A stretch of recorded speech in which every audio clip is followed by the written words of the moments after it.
General Faiz के मुकर्रर करदा अफसरान की स्क्रूटनी। लेफ्टिनेंट कर्नल रिटायर्ड जिन्हें पीसीबी में तैनात किया गया। उमर चीमा की तहलका खेज रिपोर्ट। हाल ही में एक फैमिली बैरून मुल्क जाने के लिए एयरपोर्ट पहुंची। इमिग्रेशन तो आसानी से हो गया क्योंकि फैमिली का कोई भी रुकन एग्जिट कंट्रोल लिस्ट यानी ईसीएल पर नहीं था। जैसे ही ये लोग डिपार्चर लाउंज पहुंचे तो फैमिली के सरबराह कर्नल रिटायर्ड लियाकत अली वसीम के सिवा बाकी तमाम अफराद को बैरून मुल्क जाने दिया गया। लियाकत अली आईएसआई इस्लामाबाद ऑफिस के साबिक सरबराह हैं और वो lieutenant general retired Faiz Hamid के खास आदमी थे। मामला तय करने के हवाले से उनके पास कुल इख्तियार था। पार्लियामेंट से लेकर पनामा पेपर्स की तहकीकात तक और नून लीग की क़यादत के खिलाफ एहतसाब के दीगर केसेस तक वसीम ने अहम किरदार अदा किया।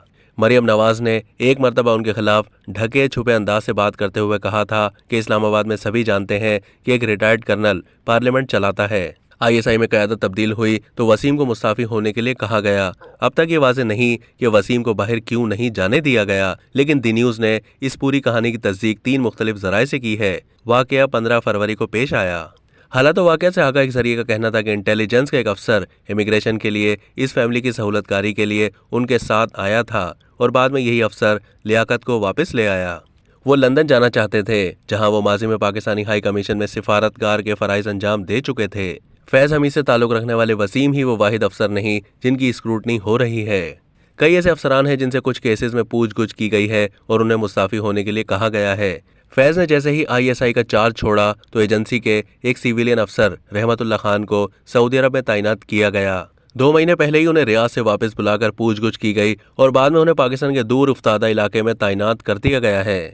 सोशल मीडिया पर ये अफवाहें गर्म है कि जिस वक्त इमरान खान वज़ीर आज़म थे उस वक्त रहमतुल्लाह ने इमरान खान की बीवी बुशरा बीबी के रूहानी रहनुमा का भेस इख्तियार कर रखा था। तहम इस इल्ज़ाम की जब तहकीकात की गई तो ये बात गलत साबित हुई। इसके बजाय ये बात सामने आई कि रहमत को उन रूहानी शख्सियात पर नज़र रखने के लिए कहा गया था जो बुशरा से जुड़े थे। Lieutenant colonel retired Asif Mahmood एक और अफसर हैं जिन्हें पाकिस्तान क्रिकेट बोर्ड में तैनात किया गया था। वो भी एहतसाब की कार्रवाइयों में शामिल रह चुके हैं। पीसीबी से पहले वो नैब में इंटेलिजेंस और विजिलेंस अफसर थे। पीसीबी में आसिफ महमूद गुज़िश्ता महीने तक director security and anti corruption थे। 23 जनवरी को उन्हें मुस्ताफ़ी होने के लिए कहा गया लेकिन उन्होंने इनकार कर दिया। नतीजतन उन्हें बरतरफ कर दिया गया। 3 दीगर रिटायर्ड कर्नल्स उनके मातहत काम कर रहे थे। उन्हें भी मुस्ताफ़ी होने की हिदायत मिली जिस पर उन्होंने फ़ौरन इस्तीफ़ा दे दिया।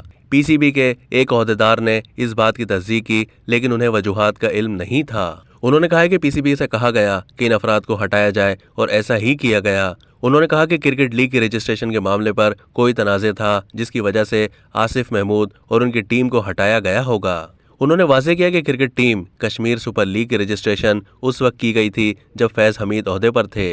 अब तजवीज़ है कि नई team Kashmir premier league register की जाए जिसकी मिल्कियत दूसरे शख्स के पास है। आसिफ उस पर मज़ामत कर रहे हैं और मामला कोर्ट में है। फैज़ दौर के 2 ब्रिगेडियर्स को भी बाहर का रास्ता दिखाया गया है। उनमें से एक रिटायर्ड और एजेंसी में डीजी के ओहदे पर तैनात थे। उन्हें सेनेट इंतखाबात में होने वाली हेरा फेरी का मेमार कहा जाता है। एक और अफसर एजेंसी से बाहर तैनात था लेकिन वो साबिक आईएसआई चीफ के मंजूर करदा दीगर मंसूबों में मुलव्विस था। उनकी किस्मत का हाल भी वही साबित हुआ। ये तमाम दर सूरत हाल समझने के लिए एक दिफाई तज्ज़ियाकार से रब्ता किया गया तो उन्होंने कहा है कि ये मामूल की बात है।